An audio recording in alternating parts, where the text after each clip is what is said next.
3배의 조수익, 7배의 순수익인데 이게 오늘 교육의 제목은 아니고요.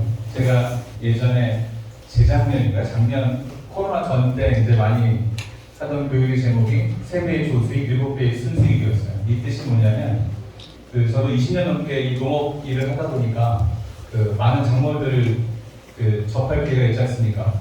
그래서 사과뿐만이 아니고 뭐 시설하우스는 말할 것도 없고 더 재배를 제외하고는 인삼, 뭐 마늘, 양파, 고추 이런 것들을 재배할 때 같은 품종을 같은 지역에서 같은 기간 재배를 할 때 발생하는 보편적인 소득과 수확의 차이가 이 정도 발생하는 것 같아요. 3배의 조수익은 그 수확량과 품질에 대한 기준이겠죠. 누가 더 좋은 농산물을 더 많이 수확하느냐의 기준이고 7배의 순수익은 그거를 내다 팔았을 때 그 영농비를 제외한 실질적으로 버는 소득의 수익의 차이가 7배까지 발생을 한다. 그러니까 보편적인 수확의 차이가 그만큼 발생하더라. 그 뜻인 것 같습니다. 그 차이가 왜 성공의 기술과 노하우, 그러니까 농사를 잘 짓는 기술을 갖고 있는 분들이 훨씬 더 그 3배도 수확해서 7배 더 많이 벌고 기술이 좀 부족한 사람들이 덜 버냐? 제가 가까이서 지켜봤을 때 꼭 그렇진 않더라는 얘기죠. 농사를 잘 짓는, 사과 농사를 잘 짓는 노하우를 제 딴에 적어봤습니다. 우선 가장 중요한 게 전체전형이라고 이렇게 전 생각이 들고 유인이나 적과도 비슷한 개념이겠죠. 그리고 병충해 예찰을 잘하고 적기에 꼼꼼하게 농약을 살포하고 뭐 좋은 미량 요소나 표신제 또 비싼 영양제 이런 것들을 안 있으면 무조건 3배 더 수확해서 7배 더 많이 벌까요? 그러면 제가 여기서 교육을 할 필요가 없죠. 그렇게만 하면 되니까. 그럼에도 불구하고 3배의 수확과 7배의 소득의 차이가 발생을 하고 있는 현실이거든요. 그러니까 그 차이가 왜 발생하는지를 좀 설명을 드리려 하는데 저는 이제 이게 오늘의 교육 주제예요. 사과 농사를 실패하는 가장 치명적인 재배 요인. 그러니까 성공의 기술이 부족한 것이 아니고 사과 농사를 잘 안 되게 하는 부정적 재배 요인들이 있거든요. 그 중에 좀 치명적인 재배 요인을 잘 다루지 못하는 분들이 3배 덜 수확하고 7배 덜 버는 농사를 짓는 것 같아서 그 얘기를 좀 드리고 싶어서 앞에 자리했습니다. 근데 이제 성공과 실패 기준을 한번 따져볼게요. 그러니까 얼만큼 달리느냐도 중요하죠. 얼만큼 달리느냐, 그리고 어떤 모양으로 달리느냐, 얼만큼 크느냐. 또 요새는 상품성의 색깔이랑 맛이 굉장히 많이 중요해요. 사실은 이게 노련하신 분들은 이게 색깔만 보더라도 야 이거 맛있겠다, 먹어보지 않더라도 수확 시기도 중요하고, 그리고 꽃눈은 왜 올해만 가서 농사 짓기 아니니까 내년 농사 중요하기 때문에 굉장히 중요한 조건이죠. 또 있을까요? 성공과 실패의 기준이 또 몇 가지가 더 얘기를 하겠지만 제일 중요한 부분은 이거인 것 같습니다. 근데 이게 어떤 조건 때문에 발생하냐면 수세 때문에 발생을 해요. 수세 아시죠? 초세라고 하기도 하고 보통 나무에서 수세라고 보통 말씀들 하시는 것 같아요. 수세와 다 연관이 있어요. 결실률도 수세와 연관이 있고요. 과실의 크기도 수세와 연관이 있고, 모양도 마찬가지고요. 색깔도 마찬가지고, 수확하는 시기, 꽃눈도 수확과 연관이 있습니다. 수세와 연관이 있습니다. 오늘 그 수세에 대한 말씀을 드릴 건데, 그 수세를 결정짓는 가장 중요한 요소가 날씨와 기후예요. 제가 사실 색깔을 넣지 않는데 워낙에 이게 중요한 요소라서 이걸 모르시는 분들이 없거든요. 날씨와 기후, 토양에 있는 잔류비료 때문에 수세가 결정이 되는데, 그거를 예전 분들은 이제 동화양, 예전에 생물학을 하신 분들이 동화양분이다, 질소다 이렇게 구분해서 연구를 한 결과가 있어요. 그게 100년도 훨씬 전쯤에 1886년도에, 그러니까 100년도 훨씬 더 됐어요. 그때 그 오스트리아에서 태어나신 에밀 피셔라는 과학자가 있는데 100년도 훨씬 전에 독일에서 이제 논문이 발표가 됐는데, 그거를 100년도 훨씬 전에 이거를 규명을 하신 그 생물학자가 있더라고요. 그분이 이제 이걸 에밀 피셔의 CN 법칙이라고 하는데, 초세, 개화, 결실이 동화양분, 그러니까 이 CN 법칙이라고 하거든요. CN 법칙이 C는 아까 말씀드린 동화양분의 총량이고, 질소는 우리가 좀 비료의 총량 이렇게 계산하시면 될 것 같아요. 그거에 의해서 초세, 개화, 결실이 결정이 된다. 이제 이 법칙을 발표를 하셨거든요. 이분이 노벨상까지 받으신 분이에요. 근데 이제 다들 알고 계시네요. 사실은 초세가 너무 셀 때는 꽃은 피지만 결실들이 현저히 떨어져, 이런 얘기예요. 그리고 초세가 너무 약할 경우에 초세가 너무 이쪽에 많이 치우치게 되면은 개화도 떨어지지만 결실도 떨어져. 그러니까 적당한, 너무 세지도 않고 적당한 초세가 좋아, 이 얘기예요. 이거를 100년 훨씬 전에 이걸 도식화한 분이 계시다는 얘기죠. 근데 이 기준이 뭐냐면 가장 적당히 좋은 이 위치를 봤을 때 왼쪽은 질소가 과다됐을 때 발생하는 쪽이고 오른쪽은 질소가 부족해서 발생하는 쪽인데, 이걸 간단히 제가 그림으로 설명을 드려요. 보시는 것처럼 이게 적당량이라는 게 있는데 비료가 많을 경우에는 대체로 수세가 좀 강하고, 그럴 경우에 과실이 비대라든가 뭐 성장, 또 엽수확보에 유리하나 결실이 불량해지거나 기형가 발생이 많아지고 꽃눈이 눈을 감죠. 그리고 성숙장애가 발생하고 잘 익지 않고 깔도 안 나고 맛도 없고, 뭐 해골이 또 병충해도 증가할 수 있고요. 뭐 고두나 조피 뭐 이런 등등의 문제가 발생할 수 있다고 합니다. 동화양으로 너무 많은데 반대로 비료가 부족해. 그러면 이제 정가율은 좋아진다는 거예요. 모양은 좋아지는데 우선 기본적으로 과가 안 크죠. 대과를 얻기가 쉽지 않다. 그래서 수세가 강한 게 무조건 좋은 게 아니고, 수세가 강할 때도 좋은 게 있지 않습니까? 수세가 약할 때도 유리한 부분이 있기는 해요, 사실은.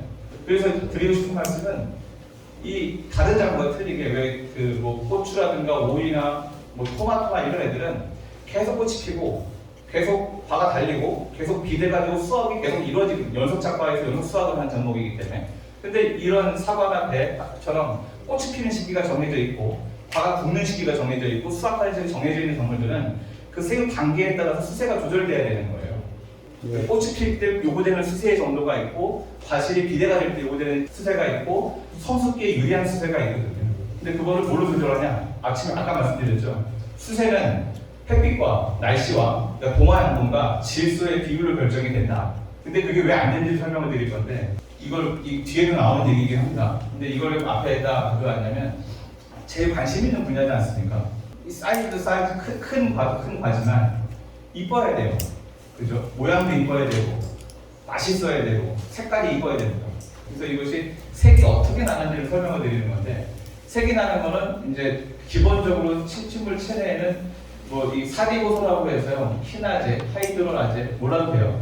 4가지 호소가 있는데 얘가 신맛을 단맛으로 바꾸고 녹색을 황색이나 붉은색으로 바꾸고 딱딱한 과육을 부드럽게 만들고 질긴 과육을 좋은 향기로 바꿔주고 전분지를 당분으로 만드는 역할을 4개 호소가 하는데, 이게 자연적으로 이루어지는 거예요. 특정한 영양제나 특정한 비율을 꼭 써야 되는 게 아니고 수만 년 동안 자연적으로 되고 있는 거죠.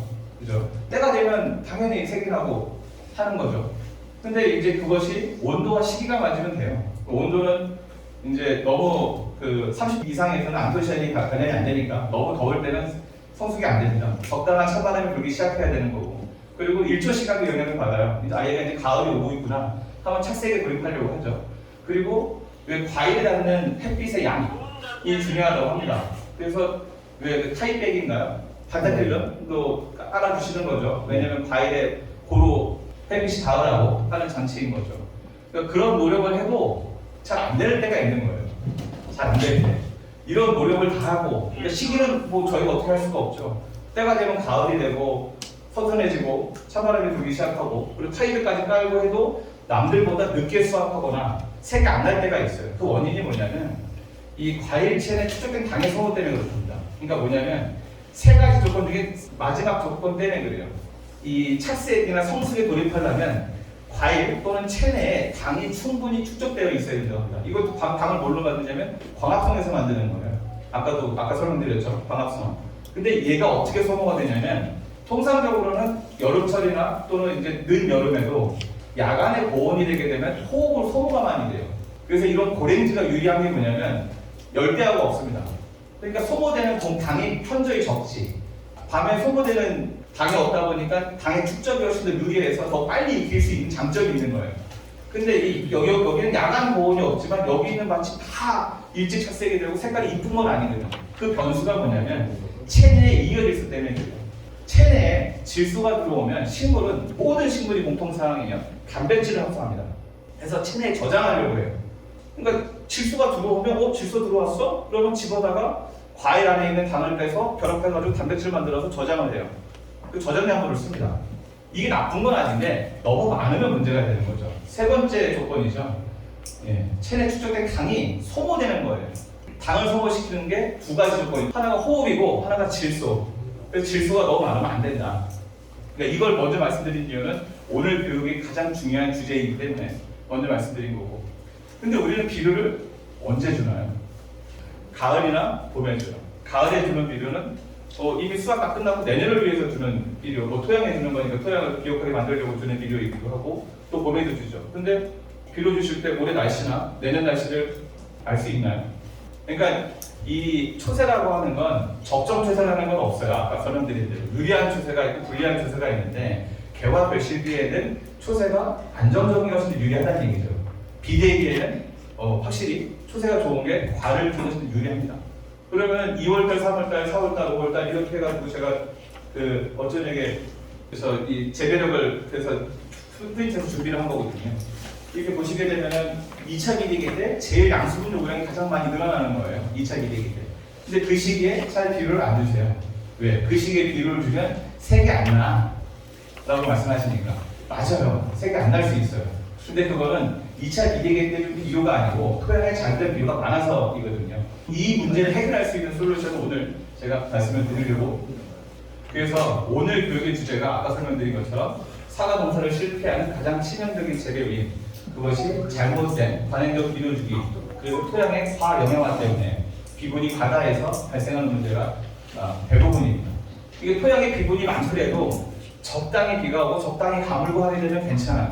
왜? 자연적으로 양수분이 좀 제한될 수 있거든. 근데 하루에 어떤 해는 비가 좀 많이 오고 하게 되면 다 망칩니다. 비가 많이 왔으니까 동안물을 많이 못 만들었을 뿐만 아니라 비가 오는 즉시 토양에 있는 비료는 더 많이 들어오거든. 그러니까 찐바가 많이 나는 거죠. 색도 안 나고 낙가도 심해지고 병 발생도 많아지는 것이 날씨 때문에 그런 거예요. 근데 그것을 우리 농가들은 본인의 토양에 너무 비료가 많아서라고 생각하지 않고 날씨가 안 좋아서라고 생각하시거든요. 비가 많이 와도 빨리 수확하고 병 발생 없이 농사 잘 짓는 분들이 분명히 계십니다. 같은 조건에서도. 아까 설명드린 것처럼 같은 환경, 같은 조건에서 3배의 수확과 7배의 소득의 차이가 발생하는 이유가 그것 때문에 그런 거죠. 그러면 이제 비분이 토양에 과다되는 원인이 뭐냐? 이걸 좀 설명드리고 싶거든요.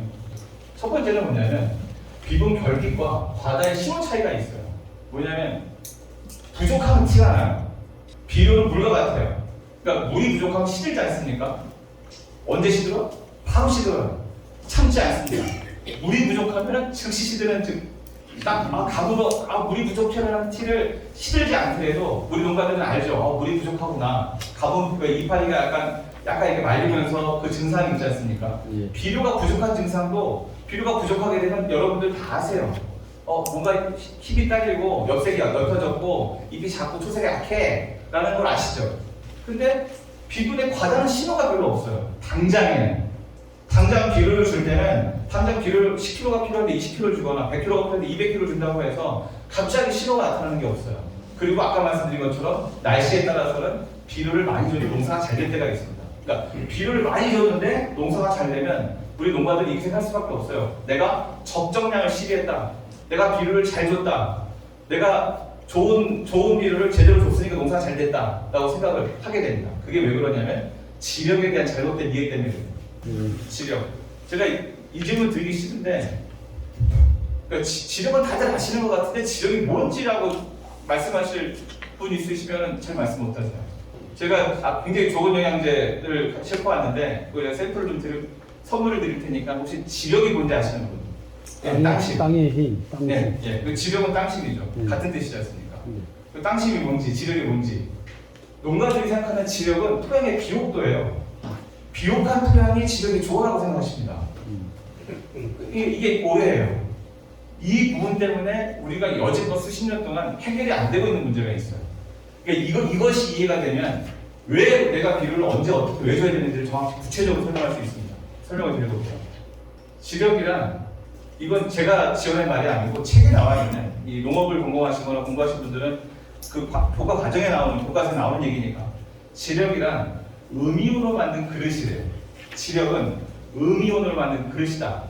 비옥도는 얼만큼 그 그릇에 밥이 얼만큼 들어있어 고봉으로 넣었어 밥만 채웠어 하는 게 비옥도고 지력은 그릇 얼만큼 많이 담을 수 있어가 그 뜻이에요. 왜 그러냐면 왜 음이온으로 만든 그릇이냐면 모든 토양이 음이온이기 때문에 그래요. 모든 땅은 음이온이에요. 왜 황토방 가면 찜질방에서 음이온 나온다고 하지 않습니까? 예, 황토방에만 나오는 게 아니고 옥장판도 나오고 돌침대에서도 나와요. 왜? 다 음이온이니까. 모든 토양은 다 음이온이에요. 근데 우리가 드는 비료는 대부분 양이온이에요. 그래서 우리가 비료를 주면 양이온인 비료가 토양에 떨어져서 음이온인 토양이랑 결합을 하고 있어요. 그걸 치환된다. 또는 토양이 보유한다 그래요. 보유한다. 그래서 양이온, 즉 비료를 보유할 수 있는 능력이 지력이에요. 지력은 양이온 치환 능량이다. 그래서 지력은 비료를 보유할 수 있는 힘이다. 이것 때문에 농사를 지을 수 있는 거거든요. 그러니까 애들이 토양에 얼마큼 비료가 있는지 모르죠. 얼마큼 넣었는지 알 수가 없어요. 근데 관행적으로 적당히 넣어놓으면 토양이 가지고 있다가 그릇에 담아놨다가 식물이 필요할 때 필요한 만큼 천천히 주는 기능이 땅한테 있었어요. 이게 지력이에요. 토양의 경장 능력, 토양의 비옥도를 말하는 것이 아니고. 근데 그릇이 크고 많이 담겨 있으면 더 오랫동안 더 많이 수확할 수 있기를 합니다. 그래서 비옥도와 지력이 비슷한 것처럼 느끼지만 전혀 틀려요. 이걸 명확히 개념화하고 있으면은 내가 왜 퇴비를 이렇게 많이 주는지를 그 문제를 해결할 수 있습니다. 근데 이게 지력도 때문에 발생하는 문제가 커요. 그래서 설명드린 것처럼 지력 덕분에 잘못된 시비를 해도 농사를 잘 지을 수 있어요. 왜? 조금 줬으면 작년에 준 게 남아 있었으니까 잘 된 거고요. 많이 줬으면 많이 준 것만큼 그래도 담고 있다가 필요한 것만큼만 식물 공급할 능력이 있었거든요. 지력이 있기 때문에. 똑같은 문제네요. 잘못된 시비를 해도 농사를 잘 지을 수 있기 때문에 또 토양이 망가지는 거예요. 와, 나 농사 너무 잘 졌어. 이 결과가 본인이 적당한 비료를 적당한 시기에 적당량만큼 하지 않아서도 좋은 결과가 나오는데 그 농가들은, 우리들은 어쩔 수 없이 농사가 잘 된 결과만 가지고 내가 농사 잘 졌어. 요번에 좋은 비료를 제대로 쓴 거라고 생각하기 때문에 그렇습니다.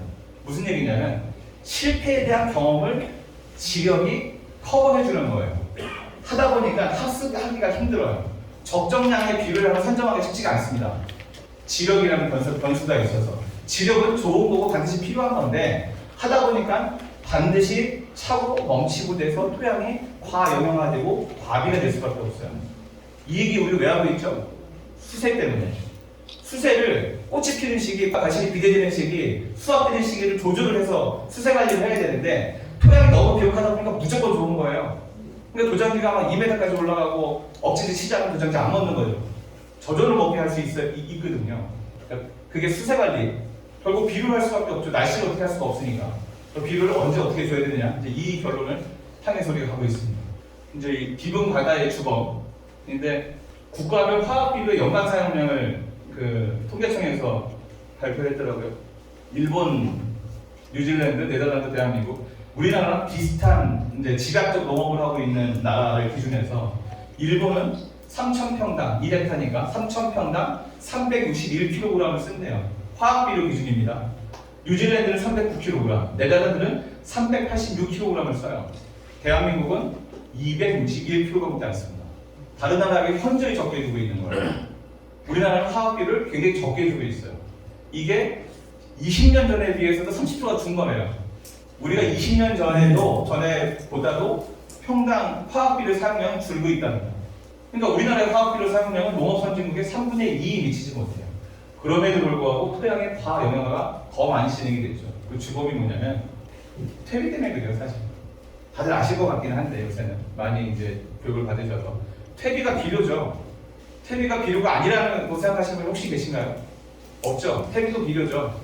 그러니까 성분을 보게 되면 우분에는 질소가 0.7%, 인산이 0.7%, 가리가 0.7%, 석회가 0.8%, 합계의 3.2% 정도의 순비료 성분이 들어있는 거고 개분은 훨씬 더 많아요. 그래서 한 3, 4배 정도, 4, 5배 정도 우분에 비해서는 개분이 더 NPK 함량이 더 높다고 되어 있습니다. 그래서 계산을 해보니까 우분 1톤에는 화학비료가 3포 정도 들어있는 셈이고 개분 1톤에는 화학비료를 10포 정도 준 것만큼이나 비료 성분이 토양에 들어가는 거라고 해요.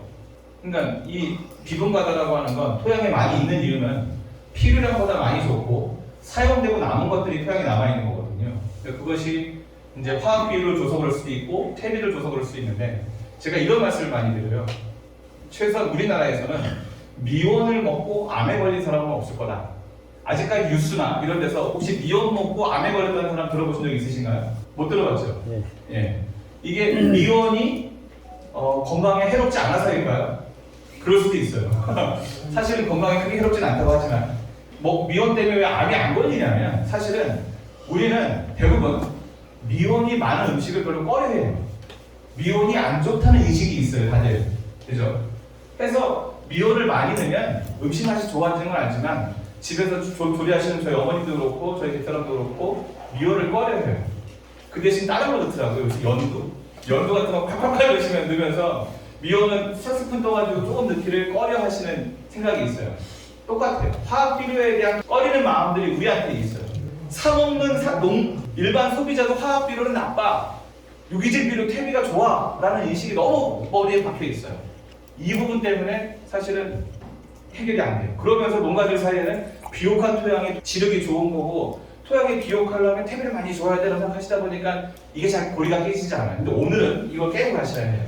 문조롱답이 왜 나온 말인지는 아시죠? 저도 옛날에 시골 큰 집에 가면은 마당 끝자락에 변소가 있죠. 이게 푸세식 변소. 그러면은 그 근처에 있는 밭에다가 똥찌개나 똥바가지로 해서 그 뿌리는 걸 본 적이 있어요. 냄새도 고약한데 이게 멀리 있으면 그런 퇴비나 비료를 주기도 쉽지가 않죠. 퇴비를 주기가. 그래서 집 근처에 있는 밭이 비옥해질 수밖에 없어요.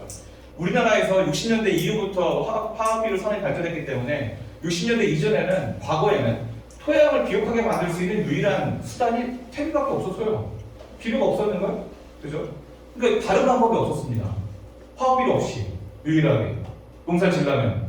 그러니까 문정옥답이라는 말이 맞았죠. 지금의 퇴비는 토양의 미생물과 벌레들의 먹이이자 지배 역할로서 토양에 넣어야 되는 거예요. 왜? 그 식물의 뿌리도 토양 속에서 토양 생명체와 공생을 하는 관계거든요. 너무 유기물이 없거나 토양에 미생물이 다 죽거나 벌레들이 없으면 정상적인 생육을 할 수 없다고 해요. 상호 공생 관계를 유지해야 되기 때문에. 그래서 지금 퇴비를 주는 목적은 첫 번째가 이게 다는 아니지만 가장 중요한 목적이 토양 미생물과 벌레들의 먹이이자 지구를 줘야 된다고 강조를 해요. 왜? 비옥한 토양이 지력이 좋은 게 아니에요 라고 말씀을 드려야 됩니다. 적당량을 주셔야 되는데 너무 많이 주시면 안 돼요 라고 말씀을 드리면서 설득을 하기 위해서 제가 꼭 이렇게 말씀을 드려요. 퇴비를 넣는 이유는 토양 미생물과 벌레들의 먹이이자 지배 역할이 제일 중요한 거예요. 왜 그러냐면 식물은 자연계에서 독보적인 생산자예요. 초등학교 4학년 책에 나와 있대요. 왜 자연을 순환해가지고 식물은 생산자예요. 식물은 광합성을 해가지고 계속 생산을 해요. 식물은 뭘 생산할까요? 유기물. 식물은 유기물을 생산을 해요. 유기물을 생산을 해요. 그러면 1차 생산자가 유기물을 생산하면 그 다음에 소비자가 있죠. 1차 소비자 저 토끼, 염소, 말 이런 애들이 1차 소비자예요. 얘네들이 생산자를 먹어요. 유기물을 먹는 거지. 2차 소비자가 있죠. 이런 초식동물을 잡아먹는 육동물들이 있죠. 2, 3차 소비자가 있고 결국에 다 죽어요. 어디로 가요? 땅으로 가요. 토양에는 미생물과 벌레들이 있어요. 얘네들이 분해자예요. 왜 이 미생물과 벌레는 왜 소비자라고 안 하는지 혹시 아세요? 미생물과 벌레는 소비자가 아니에요. 벌레는 소비자가 아니에요. 분해자예요. 왜? 유기물을 분해해서 무기화시키니까 그 무기물을 식물이 먹습니다. 토양에 있는 미생물과 벌레는 유기물을 분해해서 무기화해서 식물한테 공급을 하기 때문에 그래요. 식물은 유기물의 생산자이고 무기물의 소비자인 거예요. 아시겠죠? 그래서 식물은 유기물을 안 먹어. 이거는 모르시는 분이 없을 거예요. 비료책에 빼놓고 나와 있지 않습니까? 식물에 필요한 16가지 영양소. 그 중에 4개는 자연계 원소. 우리가 비료를 12개를 주는 거거든요. 그것만 주면 돼요. 토양의 여기에 대한 부분은 정리하자면 지력은 그릇이다. 비옥도가 아니다. 답이 아니다. 지력은 좋아야 된다. 하지만 너무 비옥하면 안 된다. 왜? 수세관리가 불편하기 때문에. 식물은 유기물을 먹지 않는다. 이걸 명심하시고 퇴비를 주실 거라면 고민하셔야 돼요. 그래서 저희가 제안드리는 것은 이 슬기로운 토양 구성이죠. 퇴비는 정지된 비료가 아니에요. 퇴비는 식물을 위해 만들어지지 않았어요. 우선 다들 아시겠지만 폐기물을 처리하는 거죠. 축분이나 이런 것들을 처리하기 위해서 구둑이 토양에다가 관인을 넣어주고 있는 거죠. 게다가 퇴비 산업이 기업적으로 성장을 했어요. 우리나라는 이미. 여기도 있는지 모르겠지만 2012년도 12월 달까지는 뭐가 가능했냐면 폐기물의 해양 투기가 가능했어요. 그러니까 산업 폐기물이나 축산 폐기물들을 1톤에 얼마씩 수거를 해다가 완전히 짜버려요. 무릎에. 왜냐면 톤당 얼마씩 비용을 내야 되기 때문에 완전히 그걸 수분을 제거한 상태에서 그 큰 배에 담아가서 해양 멀리 가가지고 버리고 오는 산업이 있었어요. 해양 투기 산업이. 이게 합법이었어요. 2011년도까지는. 2013년도 1월달부터 이게 금지가 돼요. 몇 년 동안 예고하다가 몇 번 만에 이제 금지를 시킨 거예요. 그러니까 다시 말하면 2013년도 이후부터는 해양 투기를 안 하고 있어요, 우리나라가. 가만 생각해 보면 왜 포대태비가 있죠, 포대태비. 우리가 이제 보존태비 신청하면. 네. 근데 그 무렵 그 언젠가부터 포대태비인데 비포장태비가 나오기 시작했어요. 그리고 와서 뿌려준다고 하죠. 밭에 와서 뿌려주는 태비가 그 무렵 생긴 거예요. 분명히 1톤을 주고 냈는데 한 5톤 정도 뿌려주고 가는 뭔가 분들이 많아지기 시작했어요. 왜냐하면 퇴비업자들이 퇴비를 팔아서 얻는 이익보다는 폐기물을 받아서 처리하는 이익이 더 크대요. 이 퇴비 팔아 돈 벌겠습니까? 그 백에다 담아서 2,000몇백, 3,000몇백만 보조금 나오면 좀 더 되긴 하겠지만 그게 산에 있는 흙하다가 해도 그 가격에 유통이 안 돼요. 요새 기름값부터 얼마나 많이 비싸졌습니까? 폐기물 처리 비용 때문에 싸게 유통할 수 있는 건데 이분들은 거저주더라도 많이만 치우면 더 많은 폐기물을 가질 수 있으니까 그게 가장 돈 벌기 좋은 수단이라고 해요. 여기에 대한 제가 어제 잠깐 교육 준비하면서 찾아보니까 지난달 말 옥천의 한 밭에 비포장 비료가 살포되었습니다. 인근 주민들은 악취 피해와 침출수로 인한 토양 및 환경 오염을 우려하고 있습니다. 사실 작년까지 왔을 때는 이제 괜찮겠지만 했는데 올해는 너무 많은 양을 갖다 넣으니까 거름을 하려면 이렇게 뿌려야 되는데 파고 묻는 게 그 문제가 되는 거 아니냐고. 그게 이 침수도 되고 물 오염도 될 것이고.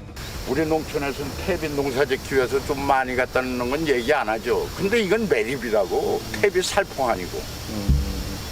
그렇게 쓰레기 매립이야, 쓰레기 매립.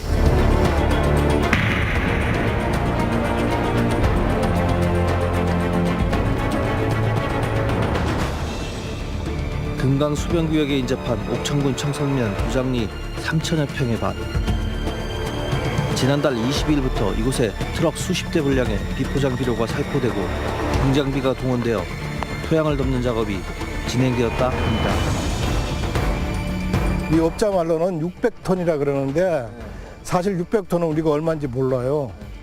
그러니까 뭐 한 50여 차가 들어온 것 같아요. 냄새 엄청 났고. 냄새 많이 났죠, 그날은. 도장리 땅에 살포된 비료는 공주에 위치한 K업체에서 제조한 것으로 그 성분을 살펴보고 해수 처리온이 71.4%, 효밥 28%, EM 희석액과 분말 견음료 각각 0.3%로 구성되어 있습니다. 앞서 말씀드린 것처럼 퇴비는 토양이나 작물을 위해서 생산되거나 준비되어 있는 건 아니고 우리가 그동안 좋은 비료라든가 다른 수단이 없을 때 부득이하게 사용할 수밖에 없는 자재이긴 했지만 요새는 이제 퇴비 산업이 기형적으로 성장을 하고 부득이하게 저런 것들이 들어가지 않고서는 우리 농가들한테 좋은 퇴비가 올 수 있는 경로가 없습니다. 그래서 저희가 그러니까 여기에 대한 그 의식은 10몇 년 전부터 계속 하고 있었고요. 저희가 계속 개발을 해서 시장에 유통되고 있는 제품은 오가믹스라는 제품이에요. 이거는 작물의 요구도에 의해서 저희가 그 양분 영양소를 맞춰놨고요. NPK 함량이 저희가 개런티할 수 있는 함량이 있고요. 물론 이제 질소가 좀 더 높기는 합니다. 인산가리보다는. 그리고 이제 양이온 취합력이 높아요. 아까 이제 우리가 배웠죠. 이게 그 지력이라고. 그러니까 그릇이 크다. 저희가 이제 꽤 높은 양이온 취합 능력을 보유할 수 있게 집어넣어놨고, 그리고 여기에 보존되어 있는 유기물이 토양에서 미생물의 먹이자 지배 역할로서 충분히 할 수 있는 완전성 유기물을 집어넣어서 완성을 했죠. 굉장히 오랜 전부터 사용이 되고 있고 지금은 사실은 중간중간에 스펙을 조금 바꿔서 시장에 가다 보니까 어디서는 야 비료가 약해 하는 것도 있고요. 어디 좀 세라고 하는 것도 있는데 중요한 거는 부족한 거는 채워줄 수 있어요. 근데 너무 많이 들어간 거는 관리가 안 되기 때문에 거기에 포인트를 맞춰서 저희는 그릇을 크게 만들어서 조금 과다하게 들어가더라도 초세에 대한 영향을 크게 끼치지 않도록 필요한 만큼 먹도록 그렇게 설계된 제품입니다. 그래서 이 제품을 쓰시게 되면 화학비료나 퇴비, 또 토양 배럴들을 전혀 쓰지 않아도 또는 그게 아니고 화학비료나 퇴비를 쓰지 말아야 더 효과가 좋은 제품으로 인식하시면 될 것 같습니다. 그래서 보통 저희가 이제 기비랑 토양 가격을 한 번에 50에서 80평당 제식거리에 따른 차이가 약간 있겠죠. 수세에 대한 차이도 있고 오가믹스 상품은 퇴비를 안 쓰셔도 농사가 분명히 잘 된다, 훨씬 더 잘 된다. 그 이유가 저희가 이제 그 기본 베이스를 구하느라 네오라 다이트라고 하는 치료 향상 물질이랑 완효성 유기물로 저희가 이걸 완성해서 그렇다. 그리고 친환경 유기농자재 공시가 돼 있어서 아마 친환경 농가들한테는 보조도 받을 수 있는 제품이니까 참고해 주시면 좋을 것 같습니다. 그래서 이제 비료를 언제 얼만큼 줘야 되나, 이것이 날씨나 수세나 찻가의 정도, 작물의 토세에 따라서 결정을 해야 되는데 거기에 대한 이제 시비 기술을 설명을 드려볼까 하는데요. 나눠드린 프린트물과 비슷한 내용인데 이제 우리가 그동안 관행적으로 비료를 주고 있는 패턴으로 가게 되면 이게 이렇게 되는 거예요. 보통은 밑거름을 가을이나 겨울에 줘서 하다 보니까는 이 시기가 제일 토양의 기분이 제일 많이 있겠죠. 이 시기에 그래가지고 비가 많이 오거나 하게 되면은 뭐 6월 낙상하든가 이런 게 많이 생겨요. 네, 결실기에는 초세가 안정돼야 되거든요. 이 녹색 그림이 초세 또는 양분의 요구량을 계산한 거예요. 그거를 기준 삼은 것은 이제 식물의 엿분석이라고 해서 이거는 사과 연구소에 있는 자료예요. 이파리를 분석을 했어요. 5가지 영양소. 지금 2가지만 저희가 했는데 나머지는 큰 차이가 없더라고요. 질소와 가리는 생육 단계에 따라서 약간씩 변화가 있어요. 그럼 특이한 점이 뭐냐면 4월달, 5월달, 6월달, 또 9월달, 10월달에는 변화가 크진 않습니다. 근데 7월달, 8월달 보게 되면은 24kg당 있던 것이 22g까지 떨어지고 8월달은 21g까지 떨어지는 거예요. 가리 같은 경우는 17이었던 것이 11과 10까지 떨어져요. 그러니까 이파리에 있는 무기 영양소의 함량이 떨어진다는 뜻이거든요. 이파리에는 질소, 인산가리, 철망한 아연분 이런 것들이 있대요. 그래서 이거를 분석을 해봤대요. 생육 단계별로. 그랬더니 7월달, 8월달에 훅 떨어지는 것을 관찰을 한 거거든요. 이건 뭐냐면 이 시기에 양수분 용량이 많다는 얘기예요. 이 시기가 뭐냐면 2차 비대기예요. 2차 비대기. 그러니까 이 시기에 비료를 줘야 돼요. 근데 우리 이 시기에 비료를 주면 안 된다고 생각하세요. 왜? 색이 지연되니까. 맞아요. 아까도 말씀드렸지만. 근데 그거는 이때 준 비료 때문이 아니고 토양이 너무 많으니까 주나 안 주나 어차피 영향을 받는 거지. 그러니까 시기 방법 완전히 바꿔야 돼요. 그래서 필요한 시기에 비료를 줘서 성장할 수 있게 하는 것이 시비의 기준인 거죠. 그래서 저희가 제안드리는 건 뭐냐면 오가믹스는 밑거름으로서 감사비료 들어가는 게 맞고요. 사실은 아까 설명드린 그 유기물도 공급을 하고 토양에 완효성 유기물도 들어있고 NPK 함량이 높아서 템이나 이런 걸 대신해서 오가믹스를 가을철 감사비료를 주는 게 적당하고 봄철에 주는 거는 누트리스라고 하는 미량요소예요. 설명을 드리면 왜 그 미량요소에 대한 중요성은 다들 다 공감하시면서 사용을 하시고도 별로 효과를 많이 못 보시는 분들이 많이 있으시거든요. 그 이유를 잠깐 설명을 드리면 복합 미량요소 반드시 주셔야 되는데 꼭 사실 때 저희가 아니더라도 여기 앞에 써 있는 함량이거든요. 앞에 몰리브덴, 철, 불이 이렇게 들어있죠. 뒤에 써져 있는 걸 보시면 뒤에 보증 성분이 있어요. 뒤에 보증 성분은 붕소가 0.05 써 있고 몰리브덴은 0.0005 써 있어요. 근데 앞면은 붕소를 4% 보증해놨어요. 뒤에는 0.05 들어있는데 앞에는 4% 들어있고 뒤에는 0.0005 들어있다고 하지만 몰리브덴 0.1% 들어있다고 앞에 표기를 해놨거든요. 그러면 어느 게 맞을까요? 이거는 법적인 구속사항이에요. 이거는 자기가 적었으면 보증을 지게 돼 있어요. 그래서 보증표라고 하거든요. 앞은 홍보 문구예요. 그러니까 미량 요소를 선정하실 때 앞면과 뒷면이 다 똑같을 수는 없어요. 모든 걸 보증할 수는 없으니까. 근데 최소한 붕소가 앞에 4 써 있으려면 뒤에도 4 써 있어야 되는 거예요. 그 상식이지 않습니까? 그렇죠. 이런 비료가 눈시고 찾아봐도 없어요, 사실은. 그러니까 이걸 미량에서 복합비료라고 농협에서 팔고 농약방에서 팔고 하면 이걸 쓰시는 농가들이 사실은 효과를 많이 보기 쉽지가 않아요. 뭐 안 들어있는 걸? 뭐 미량에서 복합비료에 미량에서 안 들어있는데 미량 효과를 볼 수 있겠습니까? 그래서 농협에 가서 보실 때 전단지나 이 앞면에 써 있는 거랑 뒷면을 한두 개는 비교해 보셔서 그래도 보증되어 있는 성분은 똑같아야 되지. 그죠? 그리고 그 중에서 함량이 높은 걸 선정하시면 유리합니다. 그 중에 싼 거 사시면 되죠. 그 다음부터는. 꼭 쓰셔야 되는데 이런 것들을 크게 단속하지 않고 있다 보니까 그러니까 이거를 단속을 해서 단속기관에서는 뒷면을 기준으로 단속을 해요. 앞면까지 단속을 안 해요. 보증 성분이 제대로 나와 를 하기 때문에 그렇습니다. 그래서 이런 부분들을 농협에 샀을 때 농협에 항의하시고 농약사에서 전화하시면 항의하시고 하셔서 좀 더 좋은 품질의 자재가 공급될 수 있게 그러면 이제 언젠가 바뀌겠죠. 그런 움직임들이. 이 복합미량 요소의 필요량에 대해서는 다들 알고 계실 거예요. 이런 그림 많이 보셨죠. 이게 뭐 리비의 최소통의 법칙이라고 또는 뭐 최소 양분의 법칙이라고 불려지기도 하는데, 이 통이 있고 이 나무로 지은 통이죠. 여기 하나하나 나무 막대기가 모여서 하나의 통이 되고, 이 나무 막대기의 높이가 결국 이 안에 들어있는 이 수확량을 배분하는 것인데, 수확량을 제한하는 것이 가장 부족한 영양소로 전체 수확량이 제한된다, 이 뜻이에요. 예를 들어서 아연이 아무리 많이 남아도 이 앞에 있는 가리가 부족하면 부족한 가리를 남아도는 아연이 대체할 수 없다. 그래서 균형 시비가 필요하다. 이거죠. 그래서 미량요소의 결핍이 발생하게 되면 질소 이상 가리가 부족할 일이 사실 별로 없지 않습니까? 요새 워낙에 많이 주셨으니까. 과영화 상태니까. 다만 미량요소는 많이 부족한 곳이 많이 있으니까 꼭 시비를 하셔라. 이건 이제 독일 해외 자료인데, 미량요소 결핍은 어떤 형태로 손실 작용을 하세요. 예를 들어서 토마토 50톤을 수확을 하는데 필요한 전체 비료량은 525kg예요. 이거 토마토거든요. 이건 커피고 이건 면인데, 토마토 50톤을 수확하는데 비료가 500kg가 필요하대요. 근데 그 중에 미량요소는 1.3kg만 있으면 된다고 되어 있거든요. 조금 필요하지만 결핍이 되면 많은 수확량을 이룰 수 있다. 근데 재밌는 자료가 있어요. 이게 이제 대만의 양치우충 박사가 이제 연구하신 책인데, 칼슘이 결핍이 되면 균핵병이나 덩글조간병, 또 만할병이죠. 이게 사과에서 어떻게 나타나는지 잘 모르겠어요. 저는 망간이나 철은 녹유병이나 연구병에 취약해진다고 얘기를 하고요.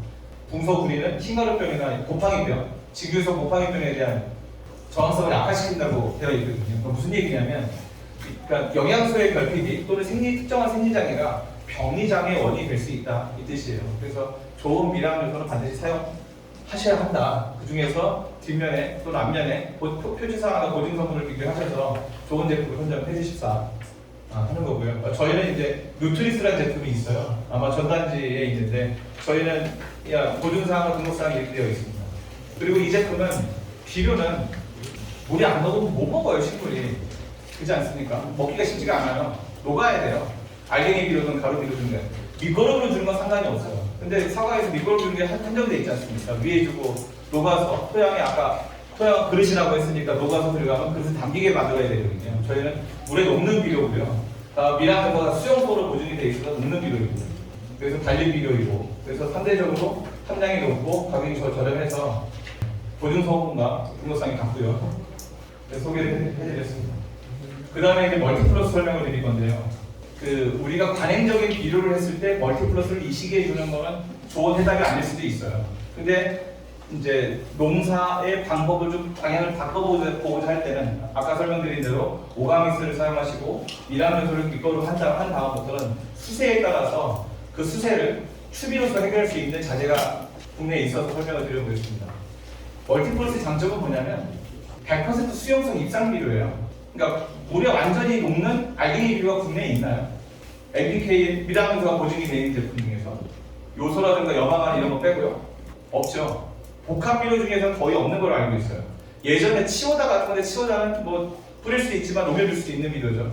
치오다 같은 비료를 이해하시면 될 것 같아요. 그래서 질소와 가리, 유황, 포토, 미량요소랑 수용성 유기물이 보증이 되어 있는데, 특허가 난 비료이고요. 특허를 개발하게 된 계기는 뭐냐면, 그러니까 설명드린 대로 이 생육 단계별로 요구되는 가장 좋은 초세의 정도가 있는데, 우리는 비료를 왕창 넣어놓고 날씨에 의존하면서 농사를 짓고 있는 형국이거든요. 그래서 그게 아니고 날씨에 따라서 초세에 따라서 필요할 때 비료를 주는 비료가 필요해 라고 하는 취지에서 제품을 개발을 했습니다. 왜 그러냐면, 땅에 떨어진 비료는 안 녹으면 뿌리가 먹을 재간이 없어요. 없죠. 예, 녹아야 먹을 수 있죠. 그래서 우리나라 추비가 물에 잘 안 녹기 때문에 시비량이 많아요. 그러니까 저희는 일반적인 시비보다 반의 반만 줘도 그만큼 효과가 나오는 이유가 물에 녹으니까 그런 거예요.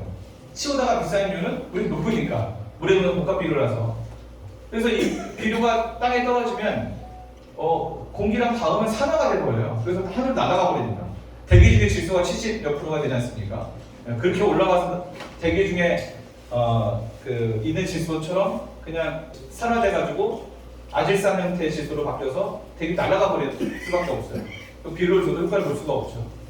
저희가 개발을 했어요. 바로 녹아서 토양 밖으로 이동하는 특허받은 비료가 멀티플러스입니다. 실험을 했죠. 이건 타사 비료고, 이건 이제 S 무슨 비료라고 하는 비료고요. 이건 저희 비료인데 물에 집어넣고 30분이 경과하니까 저희 그만 녹았어요. 근데 타사 비료는 안 녹죠. 열흘이 지나도 안 녹습니다. 물은 좀 줄어들고 약간 앙금이 생기긴 했지만 열흘이 지나도 비료가 안 녹아요. 이걸 추비를 준다고 하면 효과를 볼 수가 없죠. 그러니까 마땅한 추비용 비료가 없다 보니까 우리가 사과 농사를 부득이하게 기비 위주의 농사를 지은 거예요. 그래서 날씨가 좀 도와주면 농사가 잘 되고 그릇이 크면 조금 더 수월하고 이런 농사를 좋았던 겁니다. 그래서 지금은 날씨가 도와주지 않더라도 토양의 상태 상관없이 필요할 때 주는 비료가 있기 때문에 문제가 없습니다. 게다가 또 뭐가 중요하냐면 보통 저희가 이 안에 들어있는 비료 성분이 질소가 16% 보증이 되어 있거든요. 2,300평당 한 포를 주는 거예요. 굉장히 적은 양이에요. 굉장히 적은 양이에요. 기비라든가 퇴비에 들어가는 양에 비하면. 그래서 이 비료는 토양에 잔류되는 게 아니고 금방 먹게 되는 비료이기 때문에 토양에 안 남는 거라는 얘기죠.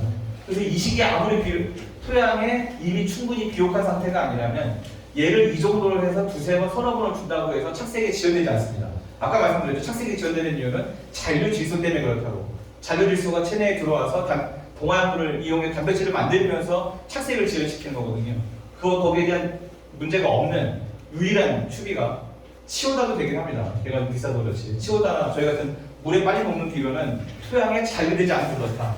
아까 드렸던 설명이긴 해요. 이게 자연적인 착색과 성숙작용은 4대 효소작용에 의해서 발생을 한대요.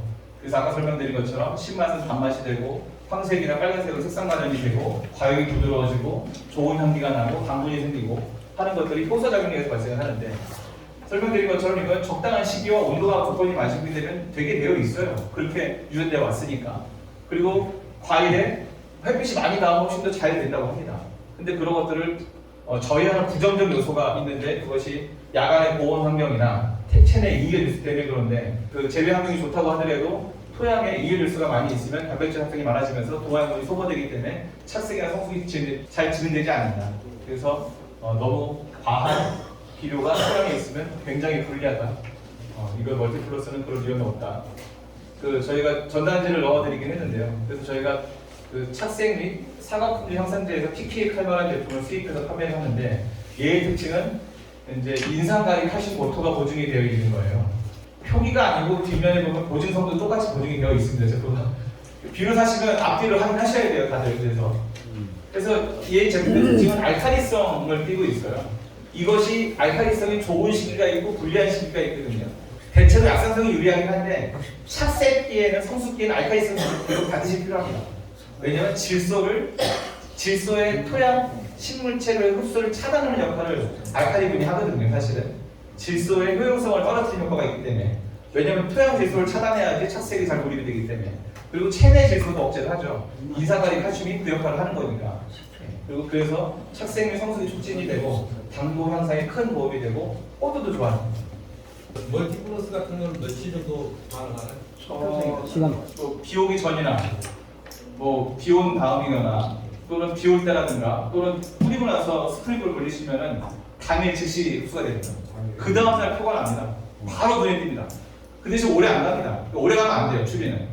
그 세 가지 제품에 대한 설명을 드렸고요. 하나가 이 오가믹스고 하나는 멀티플러스고 하나는 PK 칼마였어요. 이제 각각의 이유는 앞서 충분히 설명드렸으니까. 그리고 아까 잠깐 영상을 보여드리긴 했는데 엑스트라를 저는 3번 쳤어요. 3번 올해. 3번이요? 예. 네네. 저는 엑스트라를 지금 한 4년? 꽃 피기 전. 꽃 피기 전, 한 열흘 전?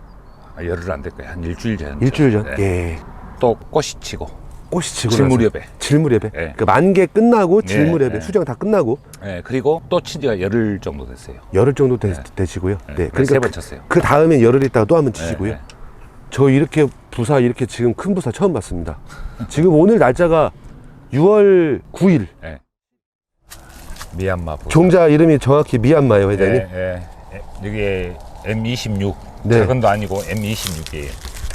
작은이 26 여기 이중되거든요. 네네.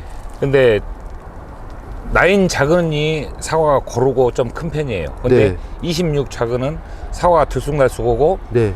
이게 좀 안 커요, 잘. 네, 근데 네. 이게 26, 예, 근데 26인데도 이렇게 크잖아요. 원래 그 종자가 좀 안 커야 되는 종자인데 네. 지금 이렇게 커요, 네. 회장님. 작년에도 잘 됐어요. 작년에도요? 예, 컸어요. 작년에도 우리는 소가가 없었어요. 농사 기술이 좋아서 그럴 수도 있지 않습니까? 아니죠. 제가 예. 이걸 엑스트라를 누구 때문에 쳤냐면 네. 농협 직원 추천으로 쳤어요. 농협, 그러니까 백양산 농협 예, 그 경제파트 오영일 과장님 기자한테, 소개로요. 예. 그 친구가 처음에 네. 이제 샘플로 몇 병을 줘봐서 그걸 쳤는데 네. 좋더라고요. 그 다음에부터 계속 구해서 쳤어요. 근데 아, 지금 내가 딱 올해 4년째예요. 근데 4년 전에는 네. 진짜 적은 사과가 진짜 많이 나왔어요. 작은 사과 이제 소과가 네, 많이 나오고 소과가 많이 그랬는데. 나왔죠. 과경이 올해는 지금 계속 쳐서 그런가는 모르지만 네. 과경도 올해는 길어요. 긴데 과경이 길어야 네. 이게 큰 사과가 열리잖아요. 네, 맞습니다, 회장님. 이쪽 말고 다른 쪽도 보시면 알겠지만 예. 과경이 길어요. 시나노도 네네. 지금 이렇게 큰 시나노는 없어요, 현재. 네. 이게 지금 6월 9일짜리 지금 네. 부사라는 말씀이시잖아요. 예. 원래 지금 부사 얘보다 좀 더 작아야 되는데. 그죠? 여기다 훨씬 작죠. 예, 얘보다 예, 더 예. 작아. 얘쯤 해야 되나? 얘쯤 해야 크면 되나? 이 정도 돼요. 크면. 네네네. 네. 예, 예. 근데 대부분 이쪽 쭉 보시면 알겠지만 네. 전부 다 이렇게 커요. 전에는 이러지는 않으셨었어요, 회장님? 그때는 소가가 진짜 많이 나왔어요. 소가가 많이 나왔는데. 소가가 많이, 그건 한 50% 정도는 소가가 나왔어요. 근데 네네. 작년에는 소가가 이 넓은 밭에서 딱 50작도 안 나왔어요. 아, 네. 우리 창고에 내가 네. 엊그저께 친 엑스트라 병도 네네. 다 모아놨거든요. 예, 예, 내가 예. 보여드릴게. 수세가 좀 강한 편이에요, 지금 현재. 수세가 조금 네. 센 편이고요. 올해 내가 작년에 겨울에 네. 퇴비를 했어요. 네네. 퇴비를 하고 그 외에 네. 이번에 올해가 지금 사과가 제일 좋거든요. 네네. 제일 좋고 다른 농가는 사과 안 넣는 농가들도 많아요. 네. 그런 거는 좀. 그것도 확실히 맞아요. 확실히 저쪽에 지금 사과 안 솟고인데 지금 현재 솟구고 있거든요. 예. 솟구고 있는데도 한번 보실래요? 가보시면 예. 과경이 얼마나 길고 예, 예. 그 많은 사과 중에서 전체 다 붙어 있어요. 안 떨어져요. 영상을 한 개만 더 보여드릴게요. 저희가 이것도 특허를 받은 제품인데.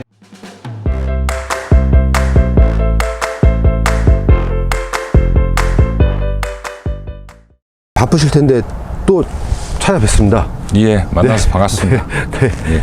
올해 좀 작황 좀 어떤가 싶어가지고 찾아뵙거든요. 작황은 예. 올해 진짜 좋아요. 제 거 같은 경우는. 예. 제 거 같은 경우는 좋은데 네. 여기 밑에 밭은 과제를 뿌렸던 밭이고 이쪽으로는 엑스트라를 뿌렸던 밭이고 네. 그런데 지금 보시면 확실히 표가 나버려요. 네. 뿌리는 데는 적화제를 뿌리는 데는 사과가 그게 안 커요.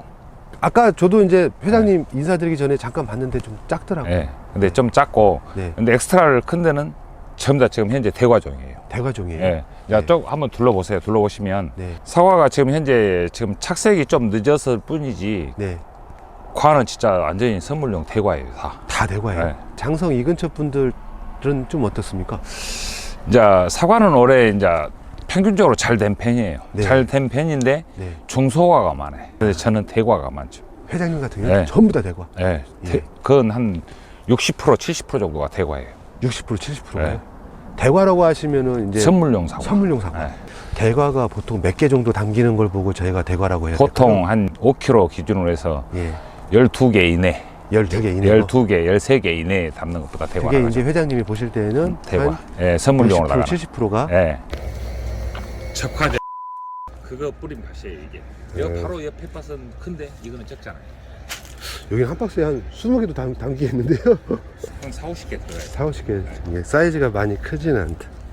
네. 근데 이쪽은 사과를 크게 위해서 엑스트라를 뿌렸잖아요. 네, 맞습니다. 엄청나요. 이거는 뭐 지금 이거 보시면 이 나무는 네. 그러니까는 이 나무 자체가 처음서부터 이렇게 만들었으면 다 이렇게 나온다는 거예요. 종자가 똑같은 종자이기 때문에. 네. 굉장하죠, 이거. 이거 네. 위에까지 쫙쫙 엄청나요. 여기까지 다 뻗은 거 여기까지. 네, 네. 그러니까 이게 60개가 넘지요. 이게 60개 넘을 것 같은데요. 절간이 굉장히 길어지거든요. 네, 네. 근데 절간이 굉장히 짧아요. 아, 엑스트라 치니까 네, 엑스트라 치니까 절간이 네. 굉장히 짧아졌어요. 좀 어떻게 짧아지는지 좀 자세하게 설명 좀 해주실 그러니까 수 이게 있으실까요? 절간이라고 하는 게 이제 자라면서 이 메디를 절간이라고 메디, 그러잖아요. 메디, 예. 메디가. 메디가 이제 처음에는 양분이 땅 속에 아무래도 황금비도 경우도 있으니까 여기까지 줄이시고 그리고 그러니까 저희가 이거를 이제 한국화학연구원이랑 같이 개발을 해서 특허를 취득을 했거든요. 그래서 작물 접목을 하는데 왜 흔히 억제자라는 게 있죠, 억제제. 네. 예. 근데 억제제의 특징은 억제를 시키는 거죠. 그래서 도장비를 먹게 하거나 결실을 높이거나 하는 거가 있을 수도 있는데 이 엑스트라는 재밌는 게 도장진을 억제를 시키는데 그리고 결실률을 많이 높여서 나무 수태를 안정화시키는데 과일은 골을 키우고 꼭지를 길게 하는 특징을 가지고 있어요. 꼭지가 길어져요. 꼭지가 길고 바가 길어지고 그러면서 무지하게 관을 많이 달아요. 그리고 태풍이 와도 이제 낙화가 안 된다. 예, 여기 보시면은 분홍비결 TV라고 있어요. 몇몇 업체에서 같이 운영하는 유튜브 채널이거든요. 오른쪽 끝에 보이시죠? 예. 네, 유튜브 들어가셔서 분홍비결을 검색해 보시게 되면 관련되어 있는 영상이나 자료가 꽤 있어요. 그 엑스트라라든가 이제 그런 제품들에 대해서 보시게 되면은 다 보실 수 있으니까 보시면은 혹시 거기 댓글 남겨주신다 이래서 저희가 댓글 연락드리고 있거든요.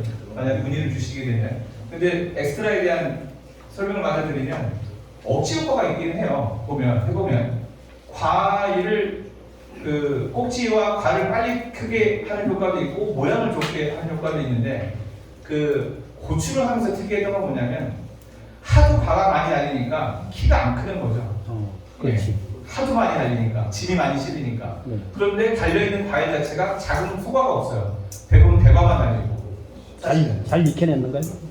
아니, 전혀 문제가 없습니다. 잘 있습니다. 예, 그 분홍비결이라는 영상 들어가서 보시면 되는데 저희는 이거를 그 엑스트라를 개화 별실기랑 이제 화합분학이 있죠. 그 시기에 쓰셔라라고 말씀드려요. 근데 아까 그분은 6월 개화 일주일 전에 다총력이 두세 장 나온 이후에 뭐 지금 쓸 때죠 사실은. 지금 쓸 때는 예, 지금 쓰고 만개 시한분 치고 그다음 10일이다 치고 그리고 저분은 화합분학일 때 안 쓴다고 하시는데 다른 분은 화합분학에 치신 분들 계시거든요. 그러면 워낙에 화가 크게 꽃눈이 크게 나오고 아주 그냥 뾰족뾰족하고 뭐 긁힐 정도로 강하다. 3번 정도는 쳐야 되는 거면 네. 개화. 예, 근데 요즘하고. 이거만큼 좋은 게 없다고 극찬을 하시는 제품이라서 제가 영양제 설명을 잘 안 드리려고 했는데 좀 특이한 부분이라서 교육의 말미에 소개를 드렸습니다.